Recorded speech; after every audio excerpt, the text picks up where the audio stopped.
Bem-vindo a mais uma aula. Vamos iniciar agora a nossa aula de teontologia. Estamos na terceira aula. Se você não assistiu às outras aulas, procure lá no nosso canal do YouTube e você vai encontrar as outras aulas. Se você não encontrar, entre em contato com a nossa faculdade, aparece o telefone aqui no visor e você vai poder fazer contato conosco.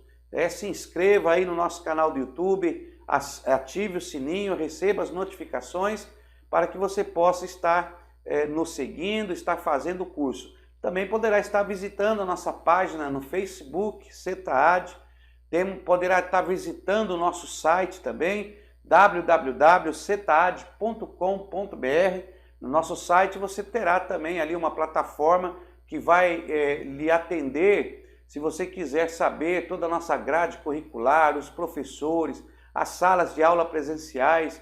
Se você quiser conhecer mais a nossa história, através do nosso site você vai ter este conhecimento. Tá ok? Então vamos dar sequência à nossa aula nesta noite e vamos continuar falando aqui. Então nós estamos falando sobre a pessoa de Deus. Nós vamos começar a falar sobre a pessoa de Deus.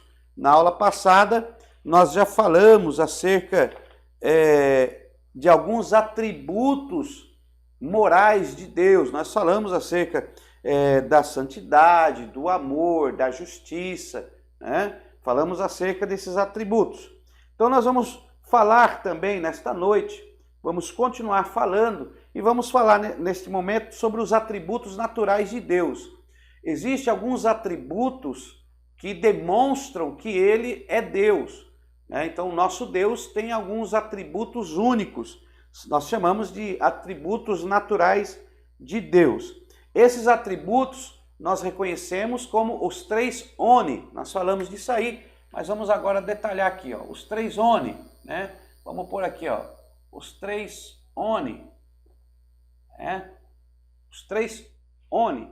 Então vamos dividir aqui, ó, e temos aqui os atributos naturais de Deus. O primeiro atributo natural é onipresença. Onipresença, né? Onisciência e onipotência, que são atributos naturais de um Deus. Para nós detectarmos que é um Deus, nós vamos reconhecer esses atributos de Deus.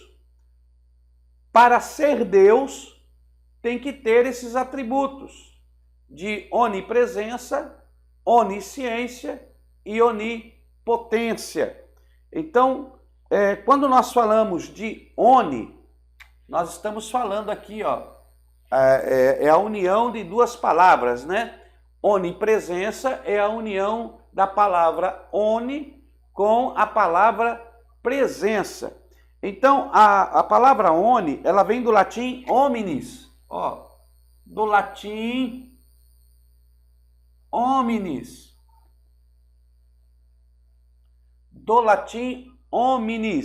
que significa tudo. Ó, tudo, que significa tudo.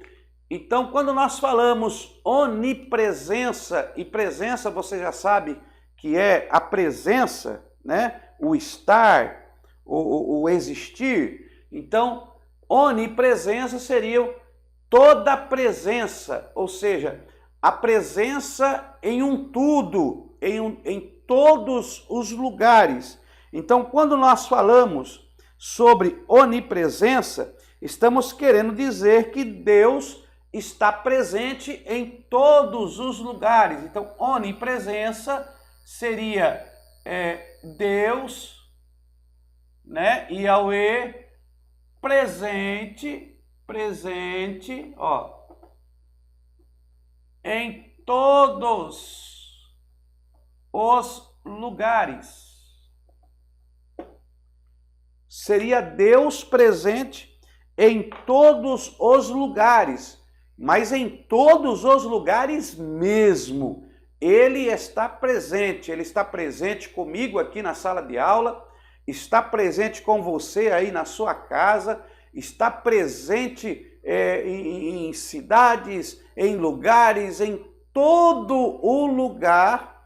A presença de Deus se faz, porque Ele é. Nós já falamos na aula passada sobre Ele é. Então, quando falamos de onipresença, é a presença de Deus em todos os lugares, né? Vamos ver isso na palavra de Deus. Abra aí Salmo 139, nós vemos isso em Salmo 139, do 1 ao 5. Salmo 139, do 1 ao 5. Então vamos ver isso? Vamos ver. Pegue a sua Bíblia aí e vamos ver isso aí. São vários versículos que comprovam a onipresença de Deus. Mas nós formos falar tudo, o tempo vai ser pouco. Então vamos ler aí um salmo. Abra aí a Bíblia em Terrilim e vamos ler o Terrilim de número 139. Terrilim 139. Olha o que diz este Terrilim. Ó Senhor, Tu me sondastes e me conheces. Tu conheces o meu assentar, o meu levantar, de longe entendes o meu pensamento, esquadrinha o meu andar, o meu deitar, conhece todos os meus caminhos, sem que haja uma palavra na minha língua, ó Senhor, Tu conheces. Tu me cercaste em volta, puseste sobre mim a Tua mão.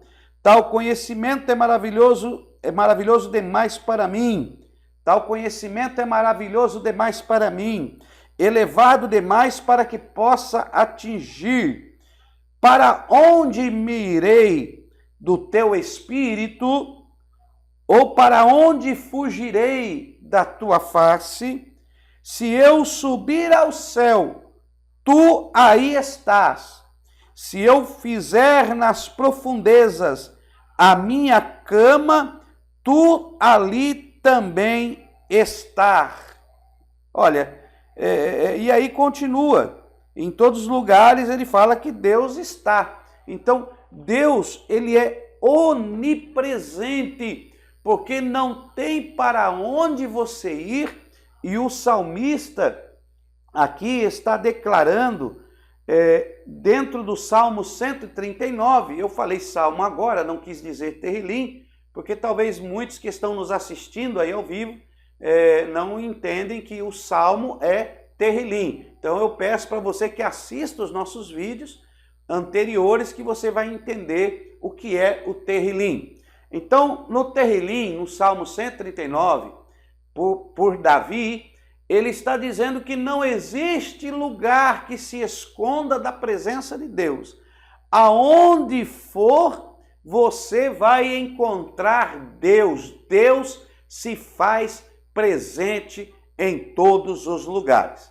É lógico, irmãos, que nós estamos tentando compreender este Deus, como já falamos na primeira aula de teontologia, na segunda aula. Então, você já sabe que nós estamos tentando compreender, entender, conhecer, mergulhar neste Deus que é imaterial, que não está preso ao tempo presente que nós vivemos. Ele não está preso ao cromos, porque ele vive no Kairos. Kairos é a eternidade de Deus, é aonde Deus habita como único Deus verdadeiro, onipresente, onisciente, onipotente, este Deus que está transcendente aos nossos conhecimentos humanos.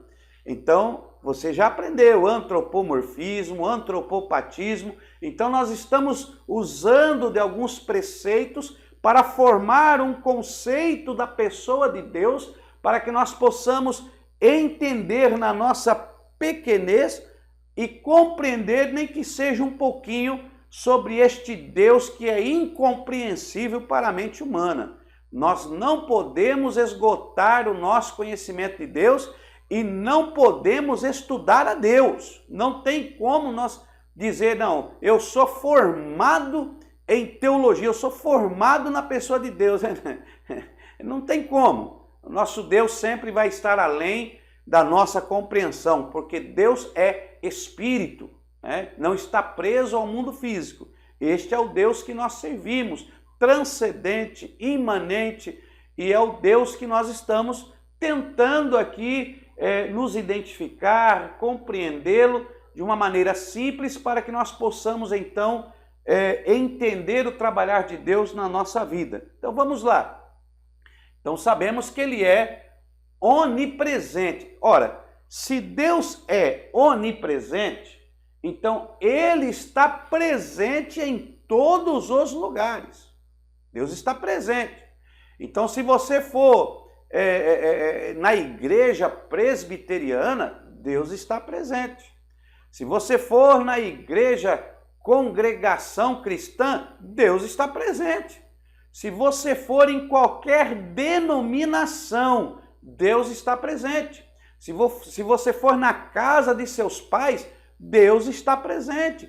Se você for trabalhar no serviço, Deus está presente. Não existe um lugar específico que Deus só está ali. Deus, ele é onipresente e ninguém pode fugir da presença ou se esconder da presença deste Deus. Então essa é a primeira compreensão que você tem que ter, né? Então aí você fala assim, mas pastor, se tiver um comício, se tiver um show, carnaval, Deus está lá no carnaval? Tá, meu irmão, Deus está presente. Se você disser que Deus não está lá no carnaval, então você está dizendo que Deus não é onipresente. Se você reconhece esse atributo natural deste Deus todo glorioso, que é incompreensível para a mente humana, se você entende que esse Deus, ele é onipresente, ele é tudo em todos, e ele preenche todos os lugares da criação, então, se ele é onipresente, ele está em todos os lugares. E ponto final, ele está presente. Se uma pessoa for lá no bar do seu Joaquim, e lá ele está tomando uma cachaça, está participando dos jogos, está lá jogando uma sinuca, Deus está presente. Se você for para o sítio, for tomar banho de piscina, Deus está presente. Então, Deus está presente em todos os lugares e Ele te contempla. Por isso, ninguém pode fugir da presença de Deus. Esse é o primeiro ponto. Deus é onipresente, está em todos os lugares. Olha, Elias fugiu para uma caverna, e achou que estava escondido de Deus. E Deus falou o que para ele? Ô Elias, tu faz o que aí? Jonas foi se esconder no porão do navio, mas Deus estava presente. Deu para entender, meu irmão? Tudo que você fizer, então você tem que ter a primeira concepção deste Deus que é imanente, esse Deus que é transcendente, esse Deus que é onipresente. Então Deus está aonde você vai.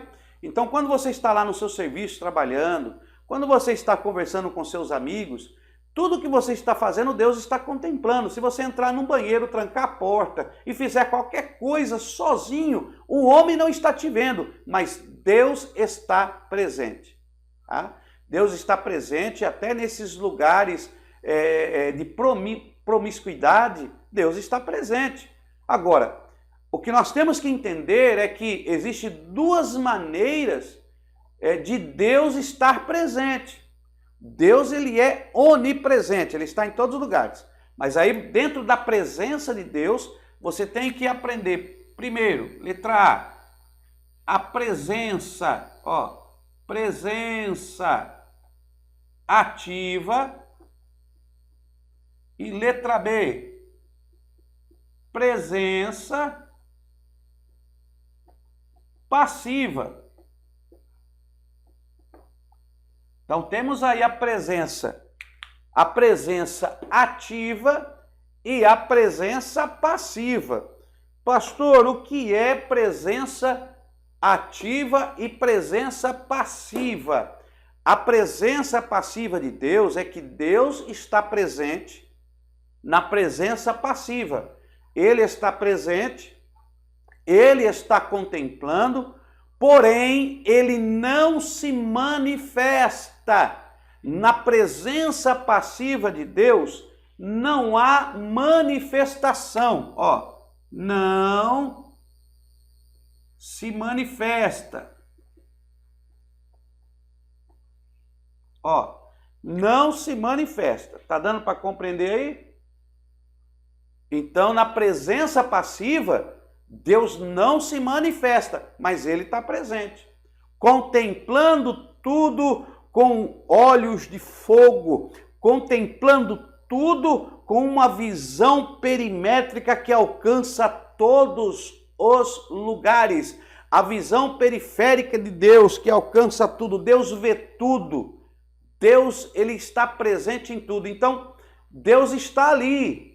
Deus está presente, mas Deus não se manifesta. A presença de Deus, ela é passiva, sem manifestação. Ele não fala, ele não responde, ele te ouve, ele te vê, mas ele não faz uma interlocução com você. Então é a presença passiva. E a presença ativa, aí sim, é quando há a manifestação. Aqui há manifestação. Ok? Então, na presença ativa de Deus, aí sim, Deus ele recebe a adoração, ele recebe o louvor, as suas atitudes, a sua maneira de viver, a sua maneira de realizar as coisas, trazem a manifestação. Aí Deus está presente e Deus vai te responder. Deus está presente e Deus vai falar com você. Deus está presente e Deus vai tocar em você. Deus está presente e vai haver uma manifestação. Então, Deus está presente em todos os lugares. A diferença é que a presença ativa, aonde há manifestação, aonde Deus demonstra para o homem que ele está presente, e há a presença passiva, onde Deus está presente, porém ele não se manifesta. Tá ok? Então deu para entender? Então em alguns lugares Deus está presente, porém ele não se manifesta, ou devido ao ambiente, ou porque ele não quer, aí tem a vontade dele, que nós vamos falar daqui a pouco. Então ele está presente, porém ele não se manifesta. Então a primeira coisa que você tem que entender da onipresença de Deus. Tá bom? Então, temos aí a onipresença. Yahweh presente em todos os lugares. Segundo aqui o Terrilim 139, os versos 1 ao 5. Para onde eu irei? Para onde irei? Onde fugirei da sua presença? Se o Senhor está em todos os lugares. Agora, aonde é a presença ativa e a passiva? Para você entender, dentro de uma racionalidade humana, é como se você estivesse vendo o mal feito, você está ali contemplando o seu filho, lá você está num cantinho escondidinho, está contemplando o seu filho e você fica ali assim, ó, só observando. E o seu filho está fazendo mal feito lá na sua sala, ou o seu filho está lá quase quebrando lá aquele troféuzinho seu que você gosta tanto, ou quase derrubando um copo no chão. Você está vendo que o seu filho, você até ainda pensa, vai dar problema. Ele vai, eu já estou vendo que vai fazer mal. E você está vendo, mas você fica sem interagir com o seu filho. Você fica no canto, o seu filho não te vê, porque você não está interagindo. Você está num canto escondido, vendo o seu filho fazer o errado e você não fala nada. Isso aí se chama a sua presença passiva, aonde não há uma interação.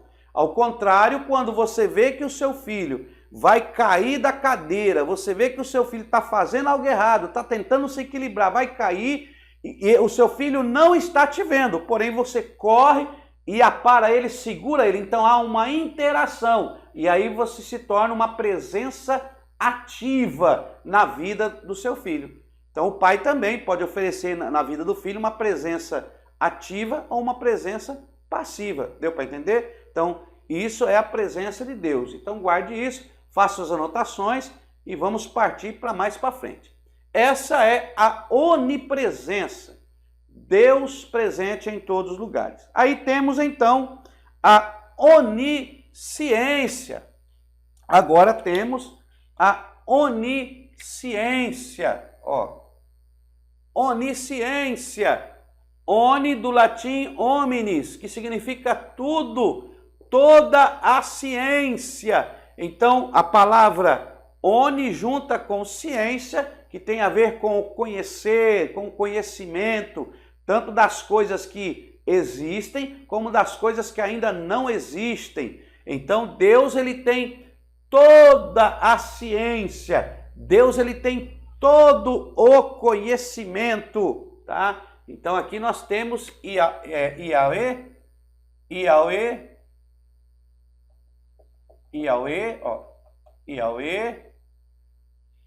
né? Com toda a ciência. Então aqui vamos pôr aqui, toda ciência, conhecimento, todo conhecimento. Yahweh, onisciente, todo conhecimento. Mas conhecimento do quê? Aí nós temos o conhecimento que Deus tem, que abrange, vamos ler aqui Romanos 11, abre aí a sua Bíblia, Romanos 11, Romanos capítulo 11, vamos ler o versículo 33 e o versículo 34. Vamos pegar aqui a Bíblia, abra aí Romanos capítulo 11, vamos ler aqui, Romanos, capítulo 11, você está comigo aí, dá um glória, Romanos, capítulo 11, olha aí, e o versículo de número 33 ao 34, olha o que diz a palavra de Deus. Ó profundidade das riquezas, tanto da sabedoria como da ciência de Deus, quão insondáveis são os seus juízos, quão inescrutáveis os seus caminhos. Quem compreendeu a mente do Senhor? Ou quem foi o seu conselheiro? Olha aí que diz a palavra de Deus, quão inescrutáveis são os seus caminhos, né? A profundidade das riquezas desse Deus, a profundidade, olha o que diz o texto, tanto da sabedoria como da ciência de Deus. Olha que profundo é a sabedoria e a ciência, o conhecimento deste Deus. Nós não podemos entender, a nossa mente humana não pode compreender esse conhecimento de Deus. Então Deus ele é onisciente, não existe nada que Deus não saiba. Não existe nada que Deus não saiba. Eu e você podemos não saber alguma coisa, podemos até errar em algumas palavras, ou na maneira de falar, ou na maneira de interpretar, mas Deus não.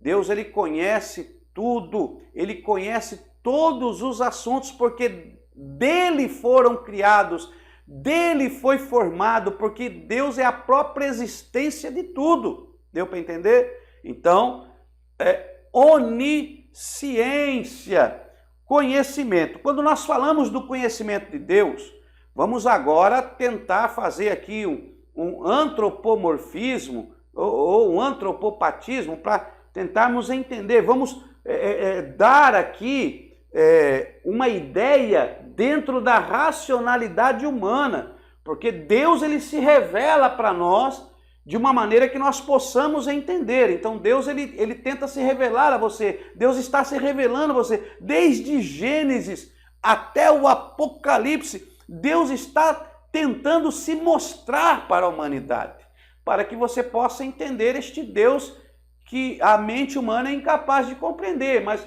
podemos fazer aqui algumas comparações para entender. Então vamos lá. Primeiro, temos aqui dentro da onisciência de Deus, nós falamos da presença ativa e passiva. Dentro da onisciência de Deus, você tem que ter em mente como Deus te enxerga, como Deus te conhece, como Deus, ao olhar para você, ele contempla tudo na sua vida. Então, imaginamos Deus, vamos lá, Deus no seu alto e sublime trono, está aqui, Yahweh, está aqui o eu sou o que sou, Yod-He, Vav-He, esse tetagrama, né? A geometria do nome de Deus, que não existem vogais no nome de Deus. Deus ele se revela o seu nome como Yahweh, Yod-He, Vav-He, que significa eu sou o que sou, completo em si mesmo. Então, Yahweh, o único e eterno Deus. Primeiro que Yahweh, nós já vimos na aula passada, que ele é infinito, que ele é espírito, que ele não está preso ao tempo humano, que o nosso Deus, ele é o Pai da eternidade, porque Yahweh é a própria eternidade. Então ele é o Deus que é, que era, que há de vir, ele completa toda a existência. Então ele é a eternidade. É difícil nós entender isso, mas vamos tentar. Então, temos aqui o plano terreno. Temos aqui o plano terreno, aonde você está aqui, Aqui está você, aqui está eu, aqui estamos nós, o ser humano, a criação de Deus. E nós vivemos no cromos, né? O plano terreno ou a humanidade, ela é regida pelo cromos. Aqui, cromos. Então, o cromos é a medida de tempo que nós somos regidos aqui na Terra.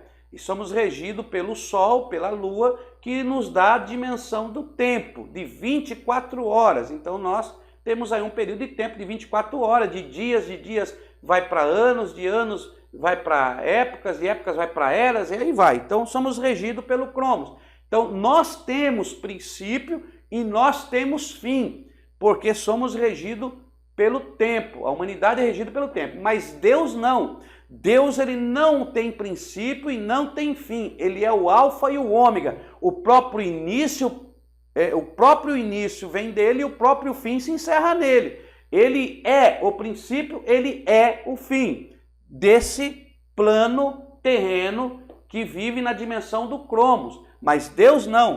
Deus ele é o Pai da eternidade. Ele vive na eternidade. Então, nosso Deus, ele é a eternidade. Então, aqui, a eternidade de Deus nós chamamos de Kairos. Kairos. Para nós entendermos a eternidade de Deus, nós chamamos de Kairos, que seria o período ou o tempo regido deste reino espiritual que nós não podemos compreender. Mas vai chegar o dia em que nós iremos compreender, porque vai chegar um período que aí sim Yahweh se revelará completamente na minha vida e na sua vida.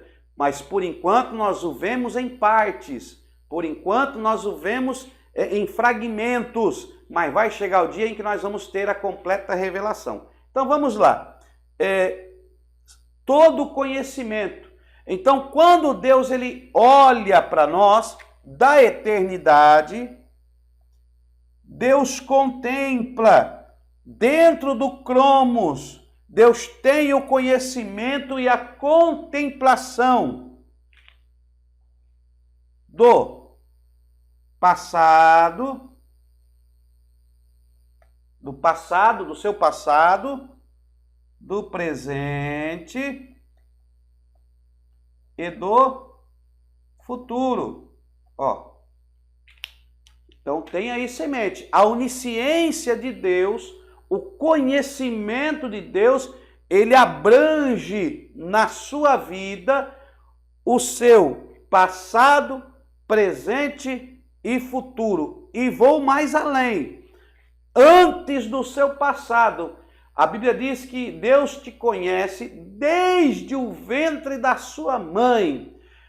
Antes que te formasse, eu te conheci. Olha que coisa espetacular é a onisciência de Deus. Antes que te formasse, eu te conheci. Então, Deus, quando você olha para alguém, você conhece alguém porque você convive com ele, né? Então, vamos supor, você me conhece.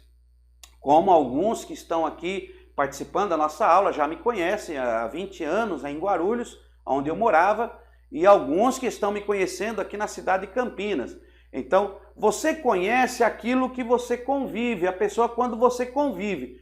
O seu conhecimento, o nosso conhecimento, ele é limitado. Então, quando nós passamos a conviver com alguém, então nós passamos a conhecer aquela pessoa que nós convivemos.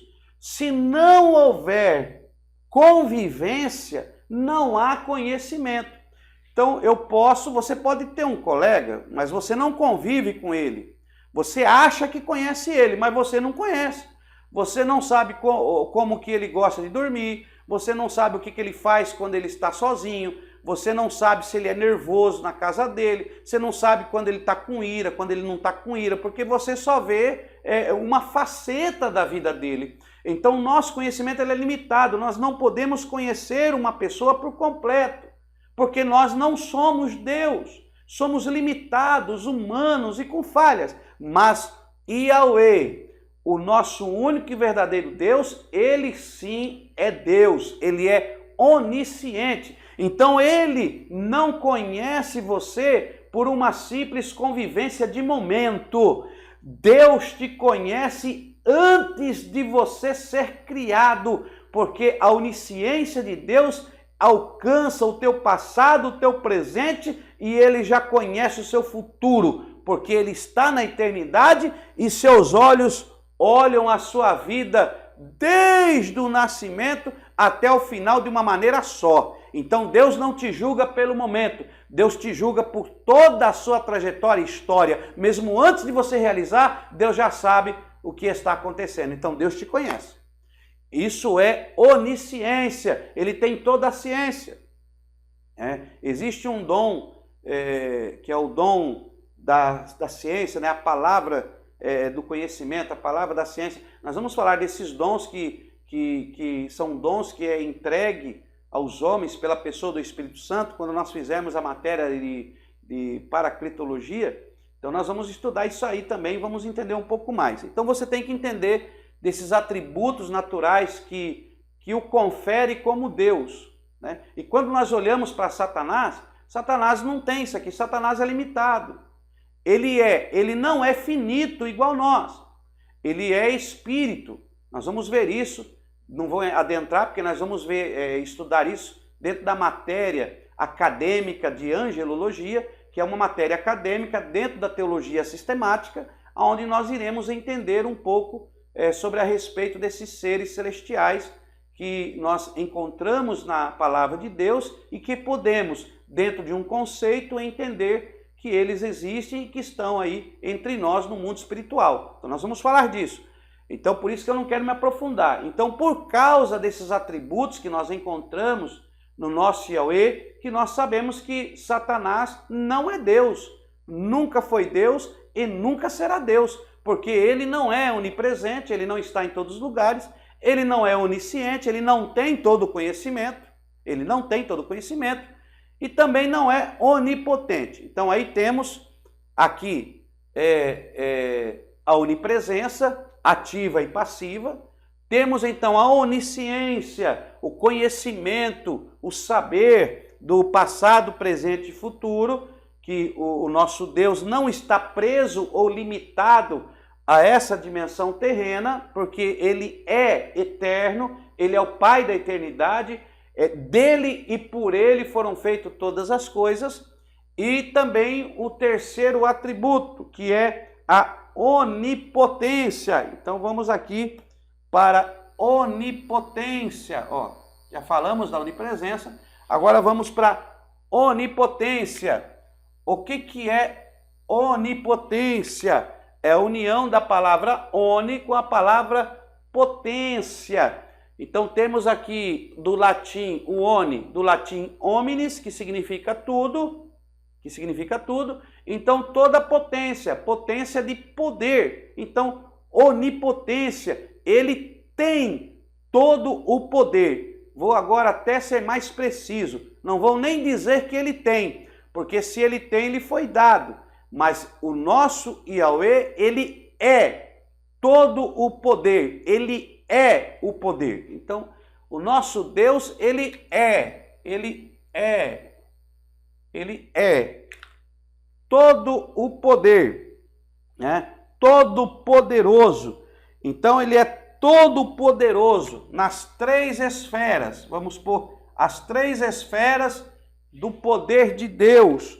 Aí ele é todo poderoso, moral, físico e espiritual. Então ele tem todo o poder moral, físico e espiritual. Ele tem todo o poder. Vamos ver aqui a palavra de Deus. Qual é a esfera do mal, né? A esfera moral. A esfera moral é que ele tem todo o poder do mal. A esfera moral. Não se pode, o mal não consegue atingir a moralidade de Deus por causa dos atributos morais que estão incluídos neste Deus Todo-Poderoso, que não está limitado ao tempo. Nós falamos dos atributos na segunda aula. Falamos de santidade. Então, não tem como manchar a moral deste Deus, porque ele tem todo o poder moral está sobre este Deus. Né? Deixa eu correr, senão o tempo não vai dar. Nós temos muita coisa para falar. E o poder físico, né? Deus tem o poder sobre a física, sobre aquilo que é material. Então ele tem todo o poder, tanto que pela palavra do seu poder, todas as coisas foram criadas. Aonde você encontra todo o poder de Deus sobre o material, sobre o físico? Em Gênesis. Pelo poder da palavra, que haja isso, que haja aquilo, que haja animais que rastejam, que haja peixes, que haja... E foi havendo, pelo poder da sua palavra, né? E quando nós lemos lá Gênesis, bara Elohim, bara é uma palavra que é criar do nada, e tem o achad, que é criar de algo já existente. Nós vamos falar disso mais para frente. Mas bara Elohim, e criou Deus do nada, do nada, do nada. Deus não precisou de nada para criar.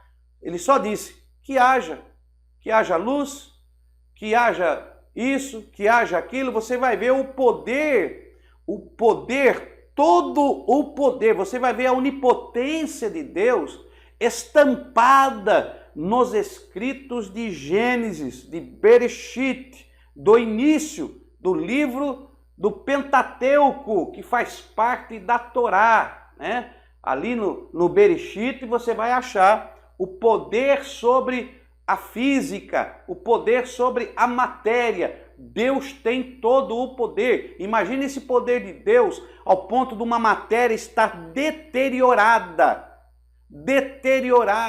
cheirando mal, apodrecendo, e Deus dá uma ordem sobre a matéria, dizendo: matéria, volta. Olha, meu Deus, irmão, isso é coisa gloriosa. Quando você lê lá, né, a palavra de Deus, de Lázaro, Jesus fez o que, irmão? Lázaro, sai para fora. O poder sobre a matéria. Então, Deus ele é onipotente, ele tem todo o poder moral, ele tem todo o poder do físico e todo o poder espiritual. Apocalipse 20:10. Eu vou ler aqui, Apocalipse 20:10. Vamos ler aqui. Apocalipse, capítulo 20, versículo 10. Apocalipse 20, 10. Olha o que diz aqui. E o diabo que os entregava foi lançado no lago de fogo e enxofre, onde estão a besta e o falso profeta. De dia e de noite serão atormentados para todo sempre. O juízo final, né?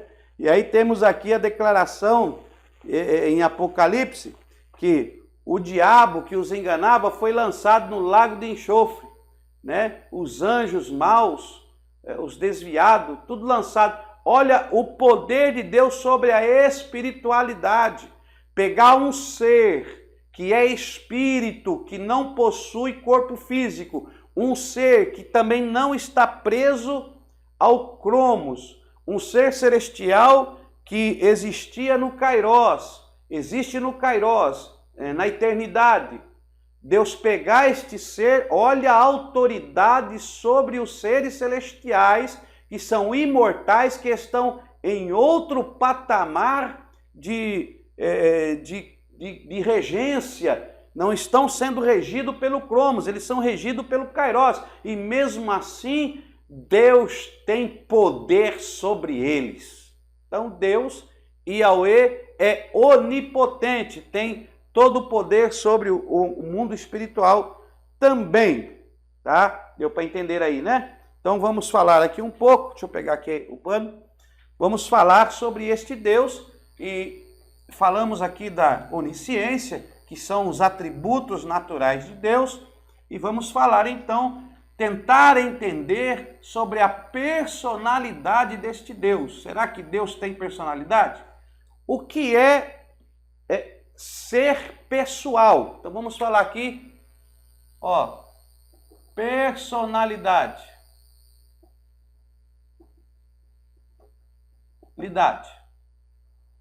O nosso Deus, ele possui personalidade.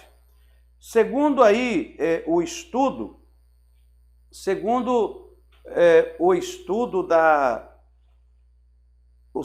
antropologia que nós vamos fazer, segundo o estudo aí do psique, né, a psicologia, então um ser, para ele ser pessoal, ele tem que possuir atributos de personalidade, tá? Atributos de personalidade. Nós talvez não dê tempo de nós falarmos tudo, então vamos falar só sobre a personalidade, porque no ser humano, dentro da sua alma, do seu verdadeiro eu, ele possui alguns atributos que o definem como um ser humano. Primeiro, racionalidade. Ó. Então nós temos aqui, ó, primeiro, racionalidade. Racionalidade, intuição. E dentro dessa personalidade, dentro desta pessoa, que ela possui aí a sua alma, e na sua alma, que é o seu verdadeiro eu, que é o seu eu, o ser humano, né? Deixa eu colocar aqui, o ser humano como pessoa, ele possui personalidade, ó, personalidade, ele possui caráter, e ele possui temperamentos.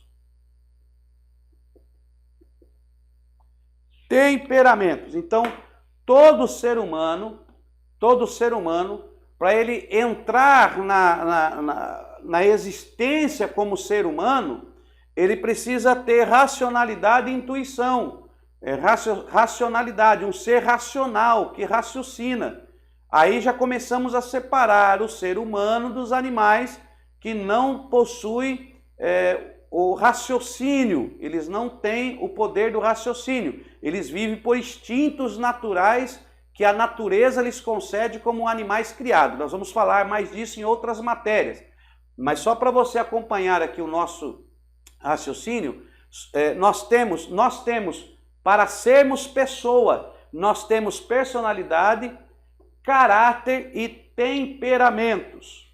Dentro dos nossos temperamentos, dentro dessa plataforma, vamos dizer assim, dentro deste entendimento que nós temos de temperamentos, nós encontramos 4 tipos de temperamentos que compõem a natureza humana. Então nós estamos falando da natureza humana.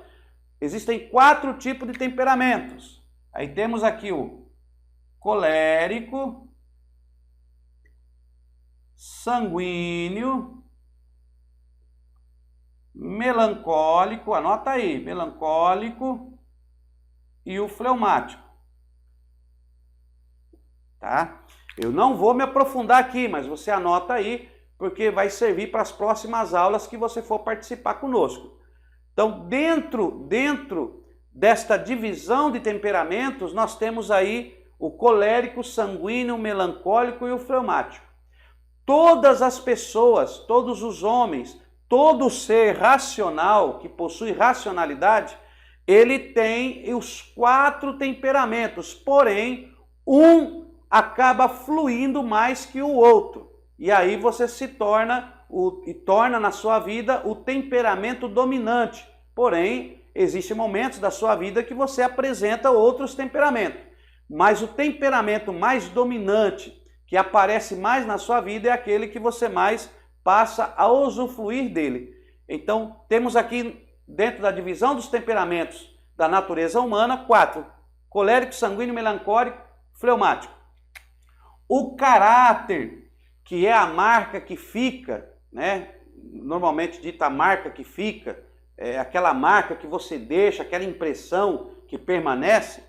Então, o caráter, ele é formado no indivíduo, tá? No indivíduo. Então, o caráter, ele é formado. Ninguém nasce com caráter mau ou caráter bom.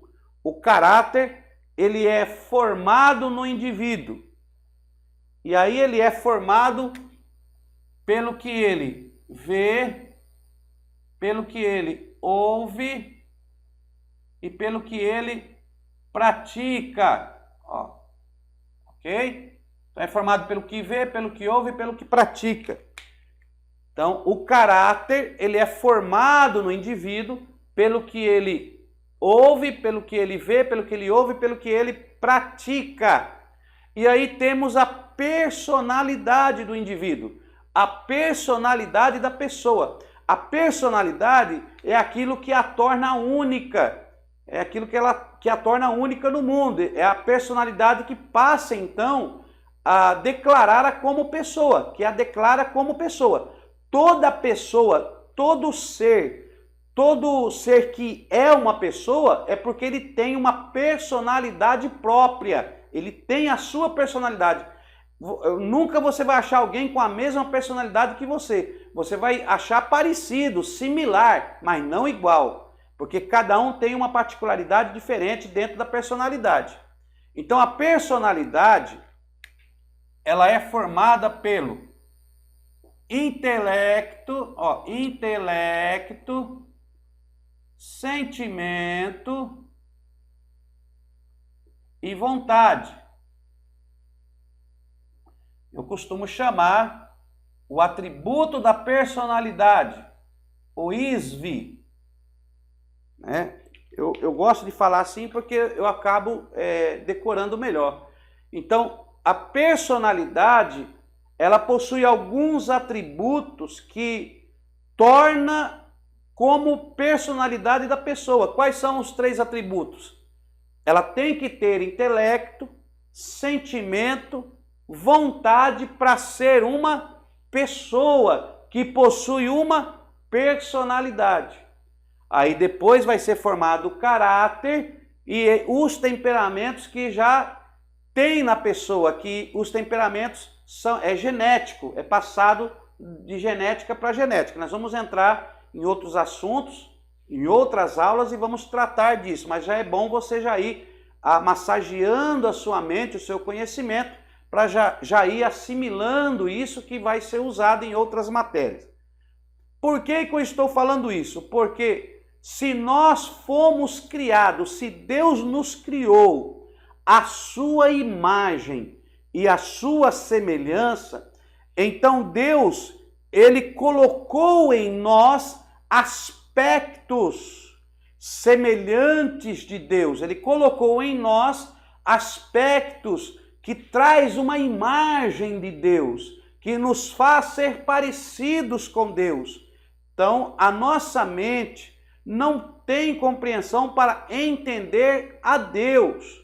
E volto a repetir, a teontologia não é uma matéria que vai te ensinar, te formar em conhecer Deus. É apenas uma matéria acadêmica que vai abrir a janela do seu conhecimento para tentar entender este Deus que quer se revelar para você a cada dia, usando de uma forma de linguagem compreensiva para você. Deu para entender? Então eu não estou esgotando e dizendo, ó, é assim, não. Eu estou abrindo a janela para você como professor, eu estou querendo que você abra a sua mente para compreender ou tentar compreender o que Deus quer revelar para a sua vida. Então, temos aqui Deus, então nós vamos ver agora a personalidade. Então temos aqui a personalidade, ó, de Yahweh. Yahweh. Então, dentro da personalidade de Yahweh, dentro do ser espiritual,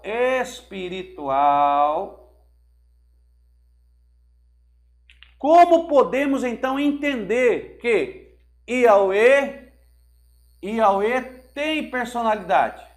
Como podemos entender que Yahweh é uma pessoa ou composto de pessoa? Então, existe a pessoa divina. Eu estou falando agora do divino, não estou falando do terreno, porque o terreno é o espelho, um reflexo, uma semelhança, uma imagem do divino. Porque lá em Gênesis você vai ler que Elohim, ele declarou dizendo, façamos o homem à nossa imagem e semelhança. E você vai ler o versículo que está registrado, e assim os fez, e assim o fez. Então foi-nos entregue a imagem e a semelhança de Deus. Apesar que a semelhança foi manchada. A imagem nós temos, mas a semelhança ela foi manchada. Nós vamos fazer a matéria de ramartiologia, e dentro da ramartiologia nós iremos entender este processo de imagem e semelhança e o que aconteceu para perdermos isso da presença de Deus. Então, se nós fomos criados à imagem e semelhança, e a ciência comprova que nós temos esses atributos na nossa alma, na nossa psique, então nós sabemos que o nosso Deus, que é um ser espiritual, nos criou de uma maneira que nós possamos entender, e Deus vai se revelando para que nós entendamos que há uma essência em nós que proveio dele, e que ele não é uma máquina, que ele não é um robô, que ele não é uma mera coincidência ou um mero acidente do universo.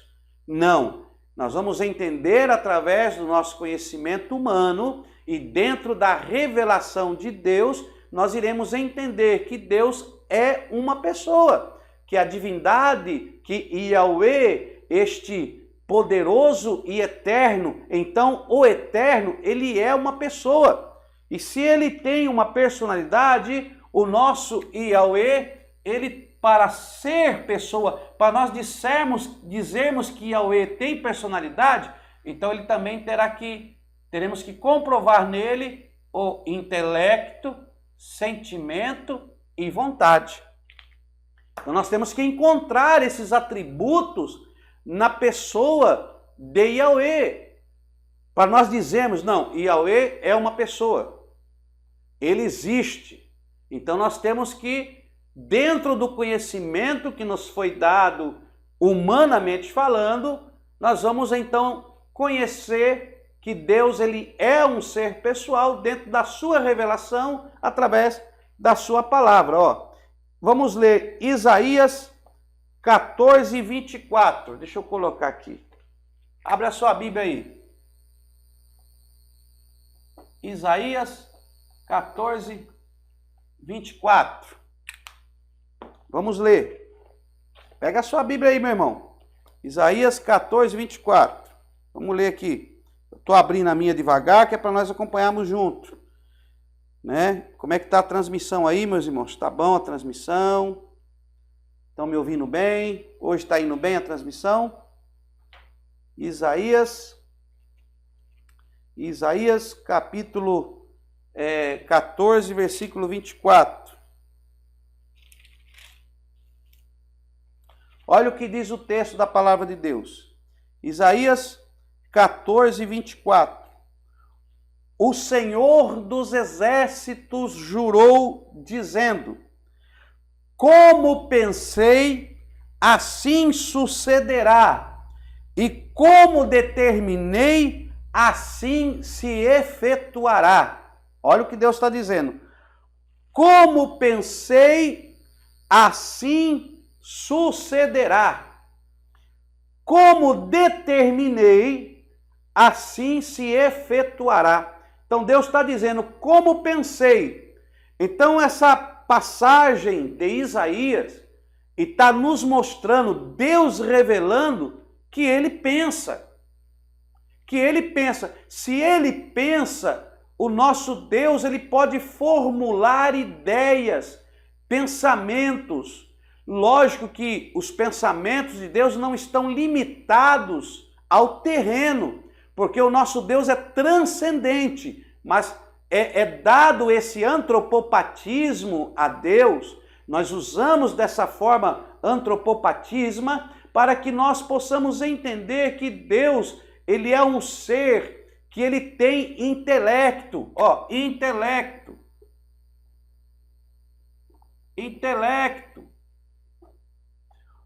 O que é intelecto? É a capacidade de formular ideias, é uma capacidade criativa. Intelecto é o poder criativo de criar, né? de ter esse intelecto, essa característica de formular pensamentos, formular ideias, fazer aqui uma criação. Então Deus, ele possui esse intelecto. Olha aí, vamos ler mais um versículo. Vamos ler Isaías 55. Ó, Isaías 55, deixa eu colocar aqui. Vamos ler lá, abra a sua Bíblia aí, meu irmão. Como é que está a transmissão aí, tá boa? Me acompanha aí, continua comigo aí, qualquer coisa dá um sinal. Ó, Isaías 55, 8. Isaías 55, 8. Vamos ler aqui? Olha o que diz aqui, vamos ler mais para frente. Isaías 55 e o versículo 8. Ó, vamos ler a palavra de Deus, é Bíblia. Olha o que diz Isaías. Pois os meus pensamentos não são os vossos pensamentos, nem os vossos caminhos, os meus caminhos, diz o Senhor. Porque os meus pensamentos não são os vossos pensamentos. Mais uma vez, Deus revelando que Ele é um Deus que possui pensamentos. Então nós encontramos aí o intelecto de Deus. E muitos outros versículos, se nós formos lermos aqui, nós vamos ficar a noite toda lendo essas passagens bíblicas. Então, Deus possui intelecto, força criativa, um animal, um cachorrinho. Vamos lá, um animal, um cavalo, uma anta, o que mais? Um jacaré, um macaco, um mico-leão dourado, um pássaro, tem intelecto, possui essa formulação de ideias. Será que um animal ele consegue ter uma criatividade? Não, irmãos. Não. Então, um animal não tem intelecto. Ele tem instintos animais. O seu instinto faz com que ele tenha um raciocínio animal. Então, ele tem um raciocínio animal. Ele é irracional. Porque o raciocínio do animal é através dos instintos. Ele não possui uma racionalidade humana, do sentido de possuir uma personalidade, porque o nosso raciocínio está ligado à nossa personalidade, ao nosso intelecto. Nós podemos formular ideias, nós temos o poder criativo, nós criamos. Aí você pega um cachorrinho, você deixa ele na rua lá, ele vai construir uma casa para ele morar? Que esse é o poder criativo do intelecto. Agora, se você deixar um homem soltar na mata, com uma faca na mão, ele vai criar até uma cabana para ele vai construir uma casa para ele morar. É o poder criativo do intelecto. Então vamos parar por aqui, senão não dá tempo de terminar essa aula hoje. Intelecto. Deus possui Deus possui esse atributo intelectual. O nosso Deus, ele tem intelecto. Ele revela na sua palavra os meus pensamentos. O nosso Deus pensa. Então, já estamos começando a decretar. Se ele tem intelecto, ele já tem um dos atributos para ele ser uma pessoa e ter uma personalidade. Então, Deus, ele tem uma personalidade. Ao segundo, sentimentos. Deus possui sentimento? Deus possui, ó, Gênesis, capítulo 6, vou ler aqui para você, ó, Gênesis, capítulo 6, Gênesis 6, 6, deixa eu pôr aqui. Gênesis, abra sua Bíblia aí, Gênesis 6, 6. Olha aí. Gênesis capítulo 6, versículo 6, olha o que diz a palavra. Então arrependeu-se o Senhor de haver feito o homem sobre a terra, e isso lhe pesou no coração. Deus está revelando que ele possui sentimentos. Quando diz o texto, e se arrependeu de haver feito o homem, né? Se arrependeu. Mas aí você vai ler a palavra de Deus, lá em Números, no capítulo 23, o versículo 19, que Deus não é filho do homem para que minta, Deus não é o homem para que minta, nem filho do homem para que se arrependa. Que Deus não se arrepende. Aí a gente fica aí que nem bobos, né? Que nem homens bobos, tolos. Não, Deus se arrepende, Deus se arrepende. Não, Deus não se arrepende, Deus não se arrepende. Quando o texto diz que Deus se arrepende, é porque o escritor está aplicando antropopatismo, dando sentimentos humanos a um Deus que não possui sentimentos humanos.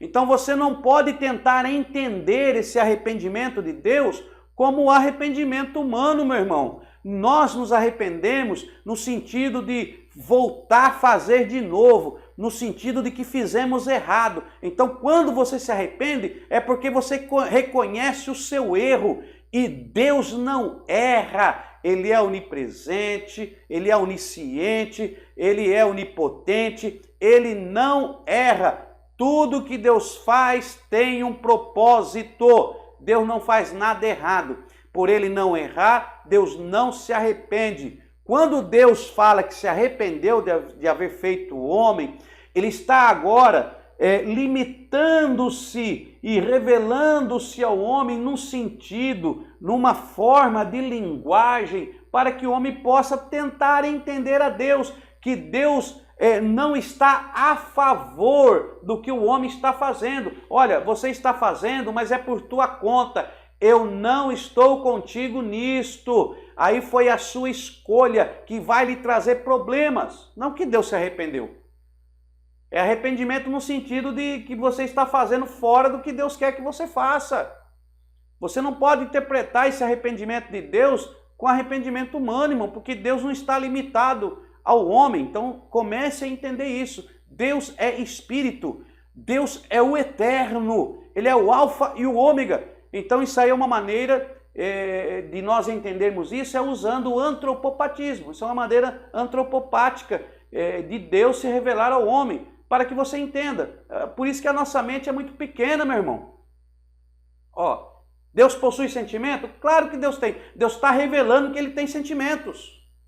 Sentimentos de sentir. Ele sente sentimentos de emoção, sensibilidade. Deus é sensível.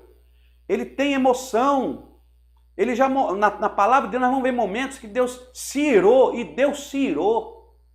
Sentimento. Mas ele demonstra esse sentimento de uma maneira antropopatisma, onde nós colocamos sentimentos a um Deus que é espírito, que não tem sentimentos humanos. Então você tem que entender isso, senão vai ficar difícil de você fazer interpretações da Bíblia. Aí você vai colocar defeito em Deus. Tem pessoas que colocam defeito em Deus. Deus é isso, Deus é aquilo, Deus não é o que vocês estão pensando, Deus é limitado, Deus é finito. Já estão até matando Deus já.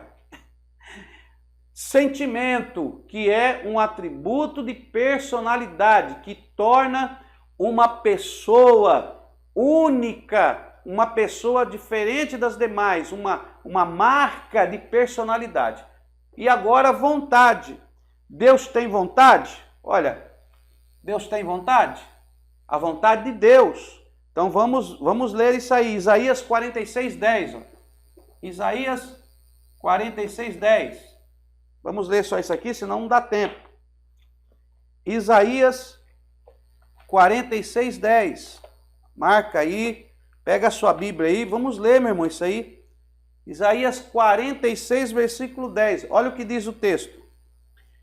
Eu anuncio o fim desde o princípio, desde a antiguidade, as coisas que ainda não sucederam. Eu digo, o meu propósito subsistirá e farei toda a minha vontade.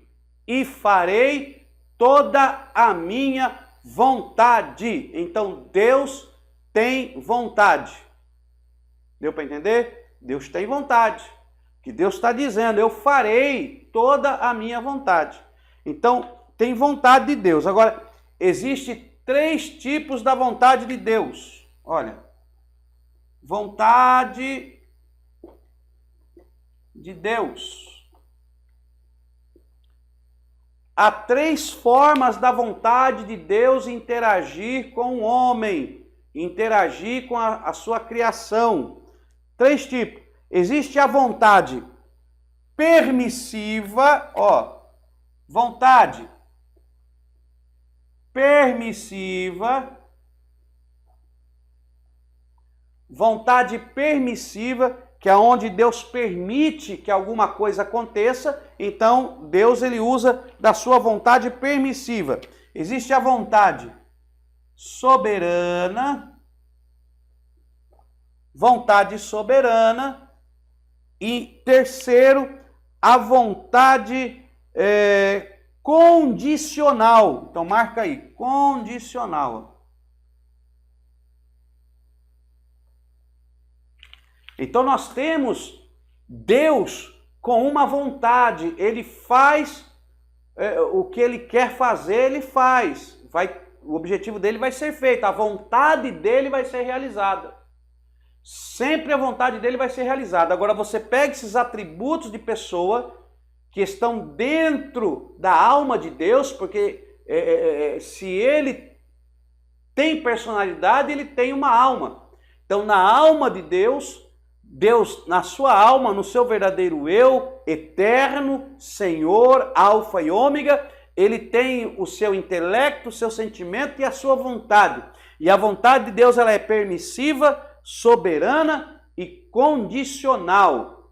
O que é vontade permissiva? O próprio nome já diz, é quando Deus tem a sua vontade, mas ele permite.